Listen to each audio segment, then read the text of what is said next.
Hey y'all, welcome to today's video. It might be a little rocky because I was still kind of studying up on this guy, but I wanted to go ahead and get the video out, so we're gonna go ahead and get the video out. Sorry about the lighting, I know isn't great. I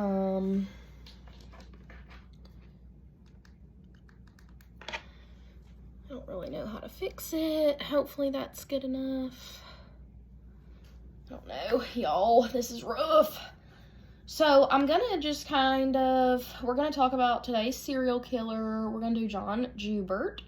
If you don't know who that is a serial killer, or he was a serial killer back in the 80s, kind of throughout the whole 80s, honestly, which I feel like is kind of creepy because if you notice, like, most of the serial killers were around in the 70s and 80s. I feel like that was like the time for serial killers. So we're gonna talk about him, and we are gonna get ready for today. I know my hair looks literally crazy. It was really pretty yesterday, and now I look like I should be on that 70s show because it's all flipped out and crazy, and I am not Mila Kunis, so. Okay, so we're going to talk about John Joubert, and before we get into today's video, I do want to just say it is a little bit of a sensitive story because it does involve child abuse. And he is a child killer, but I just feel like this needs to be covered because this happened in what was called a safe neighborhood, and I just want to bring awareness to these victims because this case is never covered. I feel like everyone wants to hear about Ted Bundy and Jeffrey Dahmer because, you know, I feel like they're almost sexualized, and that just makes me so mad.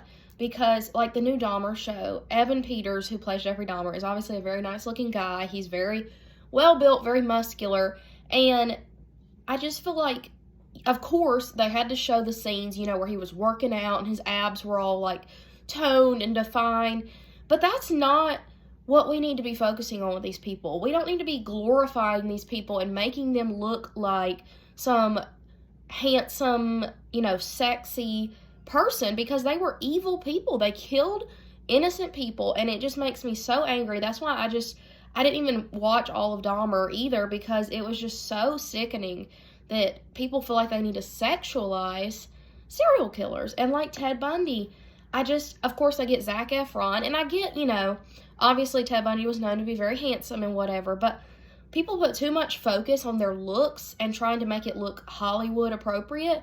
But we need to focus on what's really happening here, and that's that innocent people are dying. I'm not focused on how attractive a serial killer is, because Jeffrey Dahmer was ugly. He was never known to be attractive. So the fact that they got Evan Peters to play him just shows that they're getting somebody because they look good, not because, you know, he did look like Dahmer, but he just looked like a more handsome, toned, you know, had a six-pack. Dahmer was a big dude, but it's like you never read anywhere, oh, Jeffrey Dahmer had this huge six-pack, you know, and everything. And it's like, it makes me so mad because I just feel like I'm just over people trying to sexualize serial killers because it's just sickening. We need to focus on what's really going on, which is the fact that innocent people are dying and families are losing their children, not how good looking they are. So today we're talking about John Joubert. I do want to put the trigger warning out there. There is child abuse, there is gory crime scenes. For today's video, I do kind of have to go into detail about the crime scenes because the gory details kind of play a key part into how they figured out who it was. So I just want to put that out there. But I know this video is kind of all over the place. Before we talk about that, I do want to share some new palettes I got. So I ordered 4 Colourpop palettes because the other day they were having a really good sale. It was 2 of the large palettes for $48. And I already have 2, I think, of the full-sized Colourpop. I have the Stone Cold Fox and the Year Golden. The Year Golden is my favorite palette ever. But Colourpop, if you see this, send me whatever you want. I will love it. I got the Getting Fresh palette. This is her. I think she's absolutely stunning. I've already used a lot of like the darker browns and then like the cooler colors. And I got this one that is also absolutely gorgeous. I wore the glitter shade the other day. I wore that sparkly right there. This is the Rock Candy palette, and they're just so good. They just have every color you could ever imagine and need. And then they had buy one, get one 50% off. So I went ahead and got the brand new Cloud 9 palette that Colourpop just released. Look at this palette. Tell me that's not the most gorgeous, cool toned palette you've ever seen. And we got the Sage the Day. This one I got half off. Amazing. This one reminds me of the Mandalorian palette that they did, but we're gonna crack into this video, and I'm gonna use the Cloud 9 palette, but I am gonna list everything down below that I used on my face, just in case, you know, you don't see it, but let's get cracking. So if you see me looking over at my, like, to my right, I am looking at my computer because I do have a lot of notes down there that I took. My moisturizer literally just ran out last second, so I'm gonna have to use a new one. Okay, John Joubert. His name was John Joseph Joubert the Fourth, technically, but we're just gonna call him John. So John Joubert, or John, was born July 2nd of 1963. In Lawrence, Massachusetts. He was born to Beverly and Joseph Joubert, just in a small, quaint little area of Lawrence. His parents ran a kind of rundown family restaurant in the area. It was just, they said, just not like a super, you know, nice restaurant. Just it was a very poor area. So he did not grow up very, you know, privileged or anything. He kind of grew up in a very low income family. And yes, they did own a little family restaurant. So what we do know about the parents is that Beverly, the mom, was super cold, just not honestly a fun person to be around. She was just super controlling and very cold towards John. And then he had a little sister named Jane, who was born 2 years later in 1965, who ironically grew up to be a police officer. So that's a plot twist. So the mom, yeah, she was just super, like, John just said, you know, she wasn't somebody you could really form a relationship with because she was very standoffish and cold and just not like a very maternal, like, person. Not very warm and caring. So he didn't really have a good mother figure, which I feel like is so important more than anything. So many serial killers you hear about, the moms were just so, like, cold, and they didn't have good relationships with their kids, and kids need a strong parent. And I feel like, especially, like, I'm not trying to sound feminist or anything, but like a mom, you know, our natural instinct as a woman is to be very, like, loving and just, you know, caring and warm.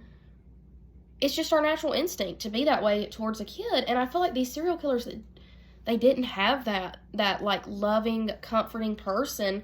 Because, you know, a dad is the strong, like, he's the provider. He's, you know, the protector. But the moms are supposed to be just so warm and caring, like somebody that's there for you. And I feel like so many of these serial killers, they didn't have that.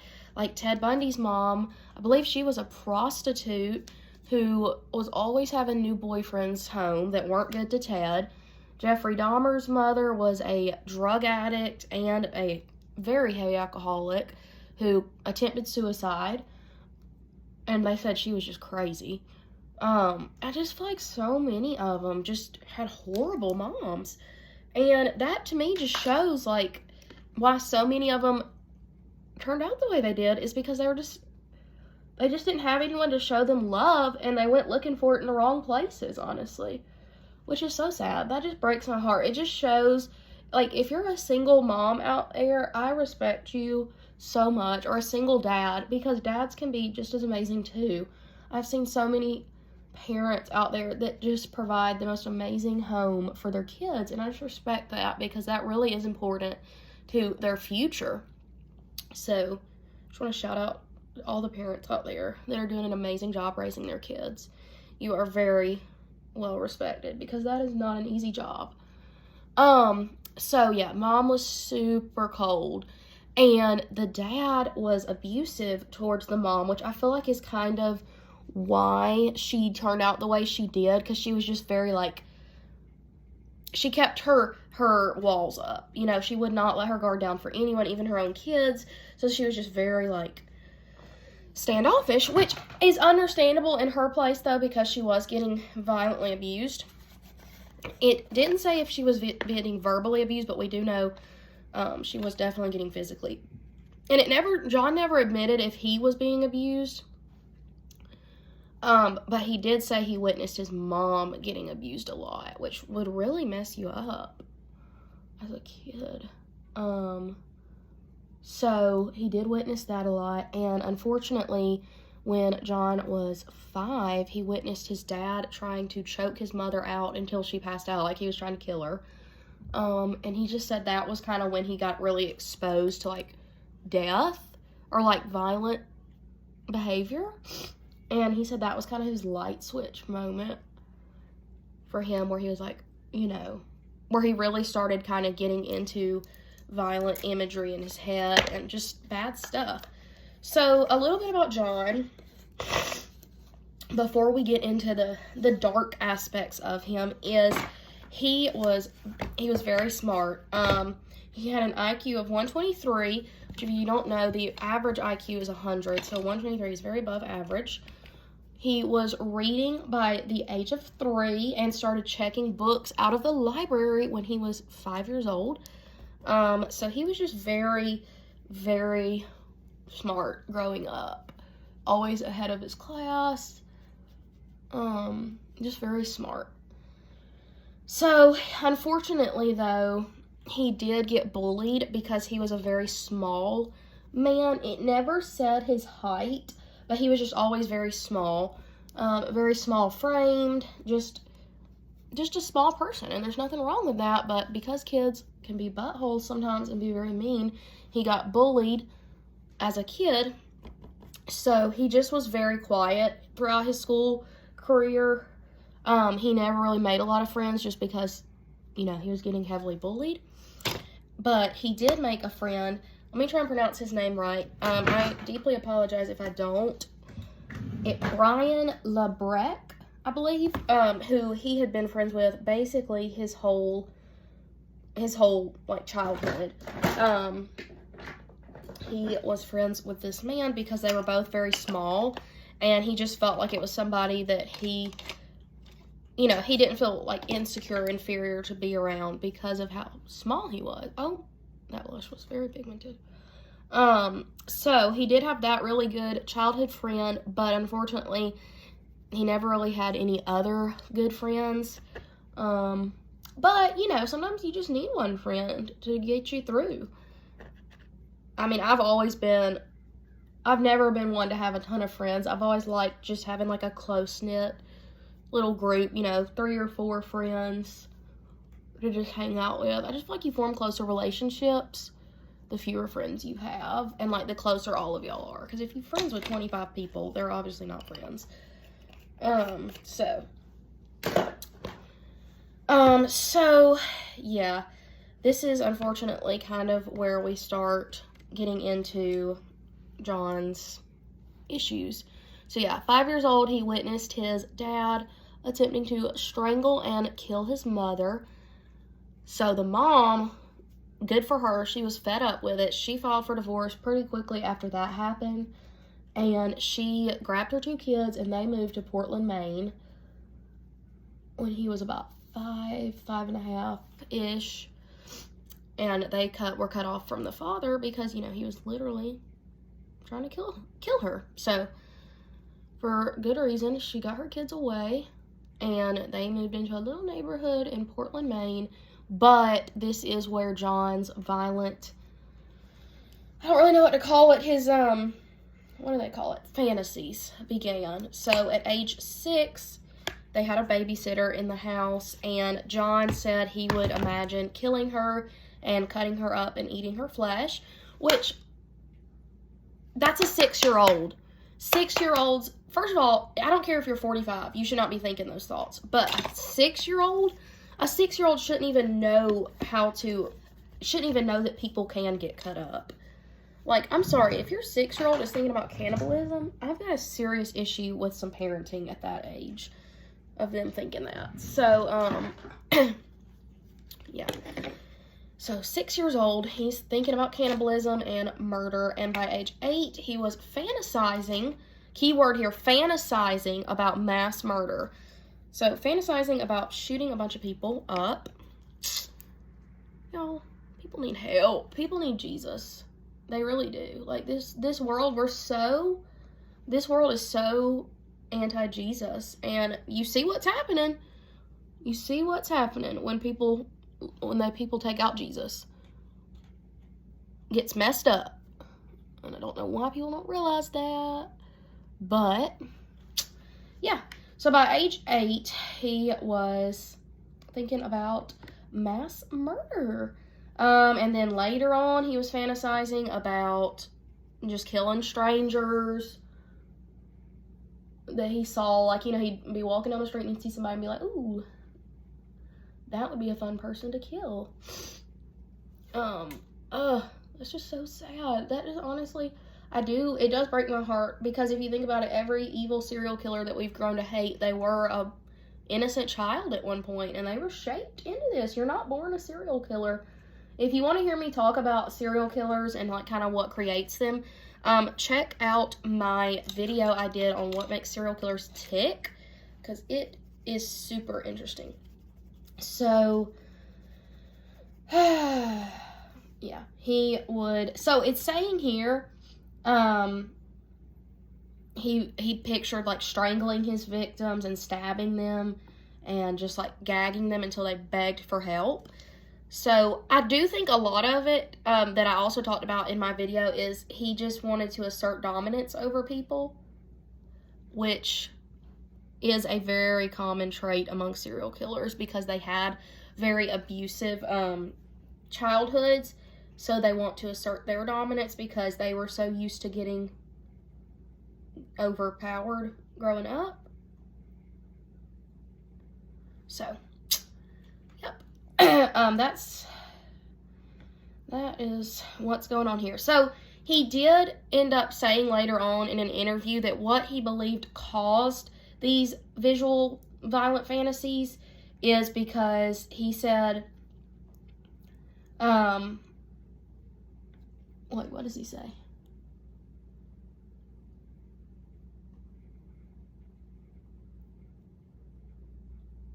Yeah, it's saying here that they really believe it was when he saw his mother getting choked out. That's what he's really thinking caused it. And they did say also by like age 8, he was starting to show signs of like antisocial personality disorder, stuff like that, which is a very common mental disorder among serial killers. And y'all, if somebody out there has antisocial personality disorder, I am not saying you're a serial killer. Please understand that. I'm just saying that is a common thing among serial killers. You're not one. So, let's not get into all that. So, yeah. He just struggled with a lot of anger issues growing up, and he just said he just was constantly angry at himself, because I guess he blamed himself for getting bullied. And he was very quiet, but like a lot was going on in his head. So, yeah, they said he was really good at, sorry, I'm like choking over here. He was really good at English and history. Those were like his best subjects. This palette is beautiful. Oh my gosh. Getting dry skin. I hate dry skin, y'all. Very good at English and history. He started going to a school near him called Chevres High School, and, you know, everything was fine. He was still dealing with the violent images, but he wasn't acting on them. 12 years old, started delivering paper in his neighborhood, so, you know, he was living a pretty average life compared to what his childhood was like. He, you know, he was on the up and up, you know, he was acting like a normal 12-year-old boy should, getting a, you know, a little job and stuff like that, and, you know, making something of himself. So yeah, it doesn't really say much more about, like, in between the ages of 12 to, like, 16, because 16 is when we get into his first assault. So we are going to talk about that next. His kind of list of assaults, and then we're going to get into his murders. So let's get into that. Okay, oh, I do also want to mention he was an Eagle Scout. He joined the Boy Scouts when he was in, like, middle school and ended up getting promoted to Eagle Scout, which is the highest rank you can receive. My boyfriend's an Eagle Scout. So, just bragging rights right there. You know, I feel like, do you ever feel like you put too much eyeshadow on one eye compared to the other? Because that's what I'm feeling like right now. I feel like this eye's darker. It's making me really mad. Okay. Alright, so we're about to talk about his assaults, and I'm probably gonna get a little fired up because this just makes me mad. But, you know, there's nothing we can do about it. It's happened. It's in the past. So, yeah. Okay. 4:05. That's a very specific, I don't know, I guess he very distinctly remembered this. 4:05, December 12th, 1979. So, he would have been, what, 16? Yeah, 16 years old. He was riding in his neighborhood, just cruising around on his bicycle like an average 70s kid would do. And he noticed a 6-year-old little girl, 6 years old. Her name was Sarah Canty, and she was playing out in her yard. She was tossing a football around, just being an innocent child. And she threw the football. She was in the front yard, threw the football. You know, she didn't catch it or whatever. I guess she was just throwing it up in the air because it didn't say if anybody else was with her. And she dropped it or whatever. So she went to go pick it up. And when she walked over to the street to go pick it up, Mr. Butthole over here rode up to her and decided that he wanted to start stabbing her. 6 years old. So he began stabbing this poor innocent little girl. They don't know. It was either with a pencil or a screwdriver. They didn't know for sure. But started stabbing her, and obviously she screamed. So thankfully, I think when she screamed, it really scared John because he was out in the open. So after he stabbed her that one time and she screamed, he went tearing off. And she came inside crying, and her parents obviously had no idea what was going on. And she lifted her jacket up and had a 1/4-inch puncture wound. This man's 16 years old. And then, literally 6 weeks later, on January 24th, 1980, Vicky Goff, a 27-year-old, was walking to the University of Southern Maine. She was going to take like a, she was taking like a, they said she was taking like a language class or something. And she was walking on Deering Avenue, which was a popular like walking trail that kind of just took you anywhere, I guess. Walking there at 7:15 p.m., so taking an evening class, walking down Deering Avenue, and she passed a guy that was John, and, you know, said hey or whatever. And they just casually kept walking, you know. She just kept minding her own business. Well, I guess when John passed her on the road, he decided that she looked like his, gosh. She looked like his next victim. So he ended up sneaking up back behind her while she was walking and began stabbing her with an X-Acto knife. This man is literally psychotic. And, you know, he learned from the last time where the little girl started screaming, so he put his hand over this poor lady's mouth so she couldn't scream. It just literally makes me so mad. Like, people need to get their lives together. And, yeah, began stabbing her with a knife. And, when he finished, Vicky said she didn't even realize, like, it happened so fast. She didn't even realize she had gotten stabbed until, like, she felt herself and felt blood. And then she was like, oh my gosh, like, I just got assaulted.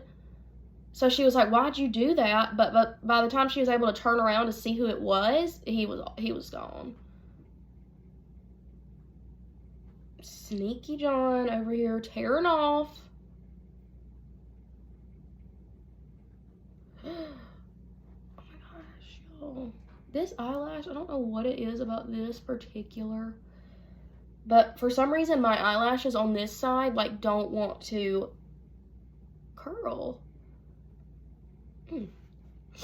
So she was able to get herself to the hospital and literally had to get surgery. And yeah, she had a punctured kidney and spent a week at the hospital. So then, 2 months to the day after the Vicky Goff assault, a little boy was riding around Deering Avenue, or a 3rd grade student, okay. This was March 24th. A 3rd grade student was walking down Deering Avenue. We need to just stay off Deering Avenue because that sounds like trouble. And John was kind of off into the woods, and he lured the little boy into the woods, like, I guess bribing him with candy or something. Which, I'm sorry, but if you see a stranger luring you into a wooded area with candy, don't do it. But this kid, you know, was young and innocent. He didn't know. He did not know better. So, yeah, he got lured into the woods, and this may have actually been the X-Acto knife. Yeah, okay, so the first time it was just like a regular knife. But, yes, the little boy, his name was Michael Witham, he was 9, was lured into the woods, and he said John began asking him, like, a lot of personal questions, like what he was doing or where he was going, just stuff like that. And said that he would let him go if he answered the questions. So obviously Michael was terrified and answered all the questions and whatever. And John was like, all right, you can go now. So Michael began walking off, and John grabbed him from behind again and began stabbing him with an X-Acto knife. Thank goodness. Okay, so get this. So John stabbed him and slit his throat with the X-Acto knife. This little boy, he was a survivor. So this little boy walks himself home with a slit throat and stab wounds. Walks himself home. I don't even know how he did that, because I would have been screaming and crying. I think that would have done me in. So yeah, he gets up, walks himself home, and ended up having to get 12 stitches to close the 2-inch wound, I guess, to his throat. But God bless that little boy for walking himself home, because that's a brave little boy right there. Because I would have been late. They would have found me. I would have been laid out. They would have been like, well, she didn't stand a chance. So that's kind of everything that we're knowing about, like, his assaults. I think he slowed down a little while because he was worried about, like, the police catching him, because nobody was able to identify him. This eyebrow is not eyebrowing. So he slowed down for a little while. He did admit later on that after he assaulted the first little girl, the 6-year-old, he felt sexual gratification from it. I don't even have words for what I want to say about that. But, Vicky ended up leaving the city after she was assaulted because she was just too scared to stay there, which I can't say I blame her. Eyebrow, can you just not today? Today is not the day for this. Y'all, my eyebrow, I just can't. Can y'all talk to it, please? Today is not the day for this eyebrow. So yeah, Vicky ended up moving. It didn't say what ended up becoming of the little girl. Whatever, but, or not Vicky, Sarah, or the little boy, but I guess they stayed. So yeah, they stopped. And Joubert ended up graduating in 1981, graduated high school. They still had no idea it was him. No idea that he was a butthole. And he joined the Air Force. So that's kind of what we know where he's at right now. So then, all right, so now we're going to get into the attacks. Yeah, we're going to get into the attacks now, which is really sad. So, okay, so we're going to get into the attacks. I have to hurry because I literally have to leave in like 30 minutes. So if I seem like I'm rushing through this, I'm not trying to do anything. I'm not trying to be rude or anything. I've just got to go. So our first victim is, unfortunately, an 11-year-old little boy. His name is Richard Stetson, and it was 7:45 p.m. He told his parents, it was August 23rd, he's like, hey, I'm going to go, it was Back Cove. Okay, that's the name of it. It was a popular jogging trail in the neighborhood, and he told his parents, you know, hey, I'm going to go jog this trail, just, you know, hang out back there. And obviously they didn't think anything of it because they were in a neighborhood, so they were like, okay, you know, be safe. And his father was like, be careful, don't go too far. So he went out there, and y'all, this just makes me so freaking mad because that is just, this butthole needs to be taken care of. So little Richard is just jogging, and okay, what year was it? It was 1982. So that would have made John 19. So yeah, he was jogging down this trail, and he ran into John. I guess John lured him off into the woods. The good news is, though, this trail was near a highway, which is good news, but I guess not, too, at the same time, because nobody heard Richard, and he ended up stabbing Richard.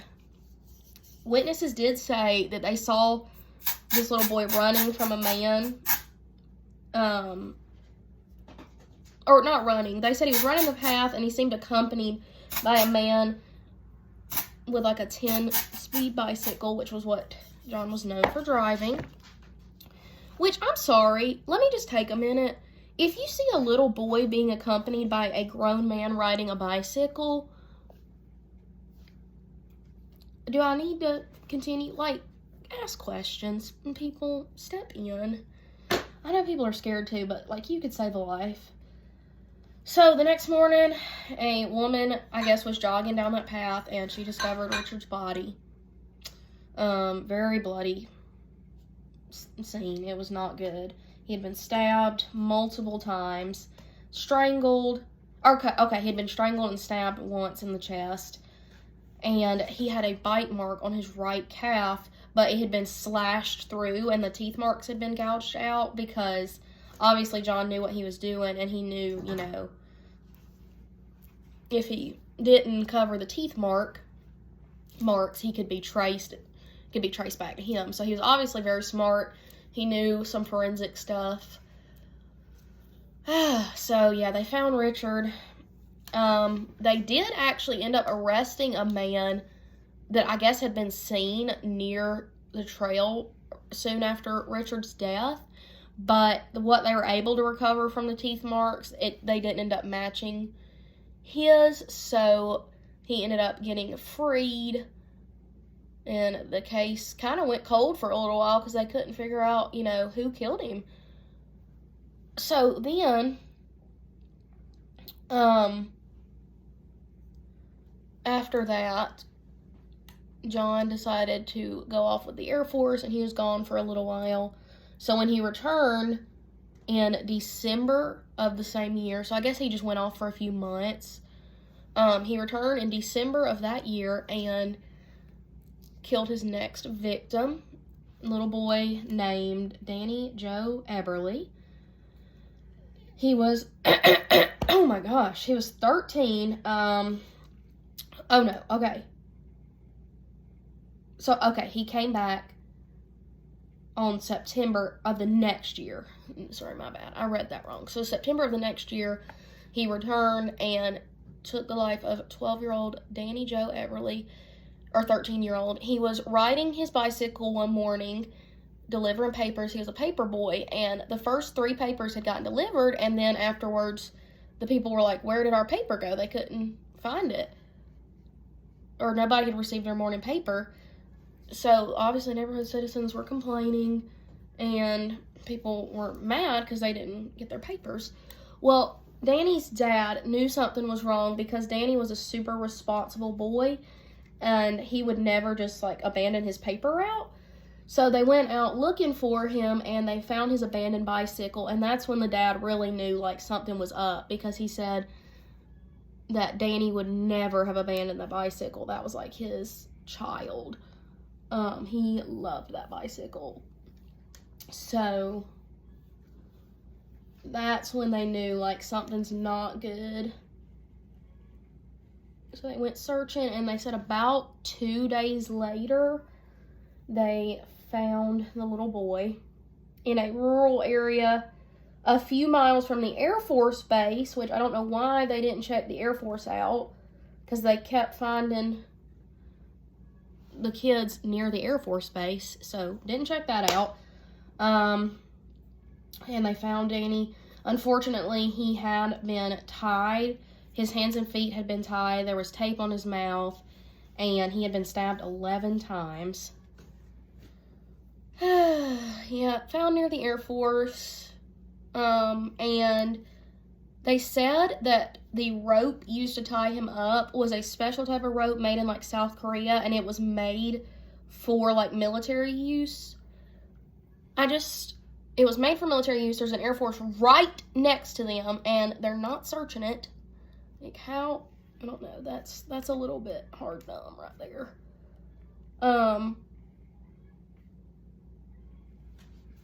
So they find this poor boy, and he had also been bitten, and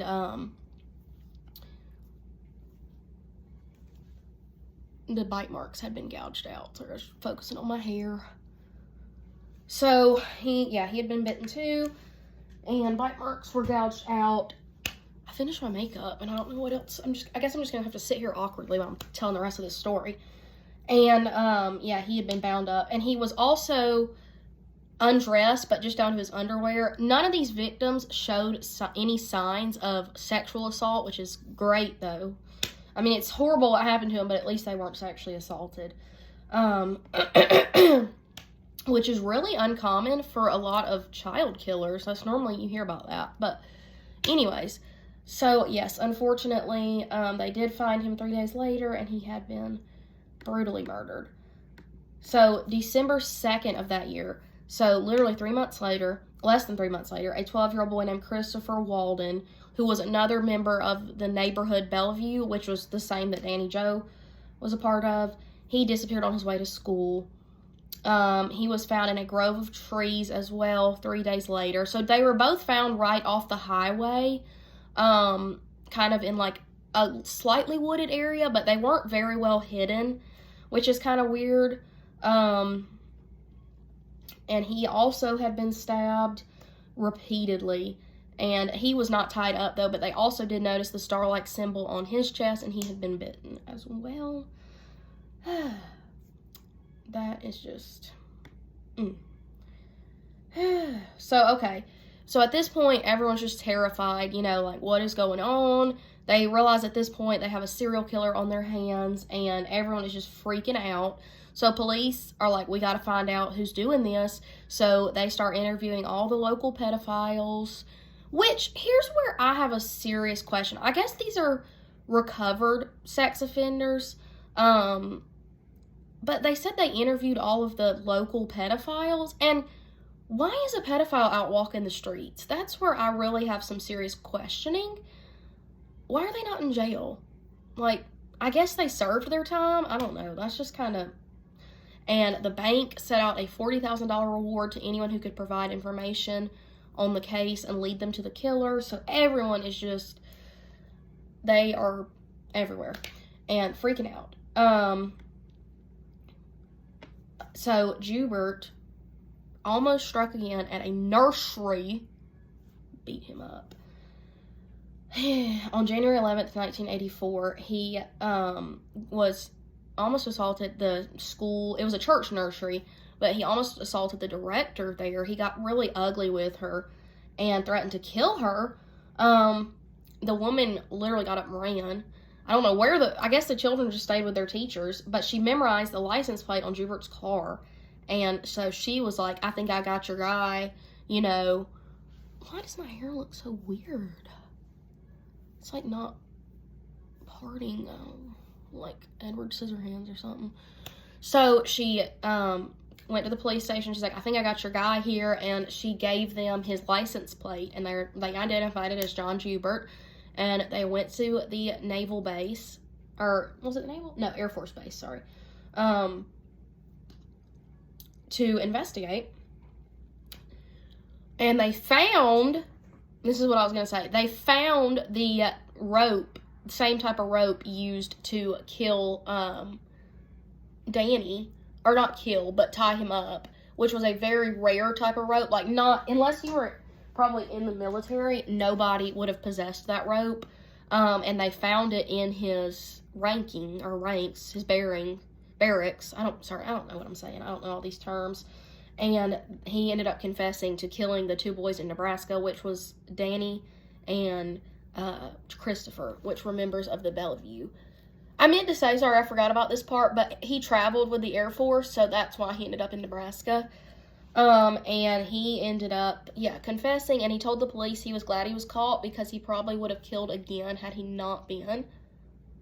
So he ended up confessing to the two boys, and he said he now knows he would never kill again, even if he did get out of jail, which I feel like he was probably just saying that to get, like, good behavior, you know, get on the police officer's side, because, I'm sorry, if you've killed, 3 people and assaulted who knows how many people, well, 3 victims is all we know of. It could be more, but we know of 3 victims, and he assaulted at least 3 people. I'm not going to believe you when you say you're not going to kill any more people. I'm sorry, that's not going to happen. But, he ended up, obviously going to prison, and he said his mother and sister visited, and his mother didn't choose to testify or give, like, a witness account at the court. I guess she was too ashamed of what happened, and he just said he was super afraid of dying. Like, he kind of knew once he went to prison that the death penalty was obviously what he was going to get, and he said he was terrified of dying, especially by electric chair, which he said he just kind of kept the thoughts to himself, but he was terrified. Apparently, a woman named Teresa O'Brien, which was his girlfriend, came to visit him.